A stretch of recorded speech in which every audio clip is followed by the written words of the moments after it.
Masayang-masaya ang mag-ama Annalyn at Doc RJ sa simpleng bonfire at nag-iiyaw ng marshmallow, habang si Zoe ay ayaw makisali sa isang katsipan lang ito umano, na halos mamamatay naman sa inggit na nakikitang masaya ang Daddy RJ niya kasama ang totoong anak na si Annalyn.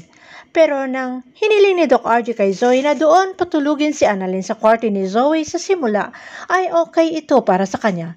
Pero nang silang dalawa na lamang ni Annalyn sa kwarto, ay sumabog ang totoong nararamdaman ni Zoe at balak nang umalis. Sinundan naman siya ni Annalyn at ni Doc RJ at pinipigilang umalis hanggang sa humarang si Annalyn sa daanan ng sasakyan.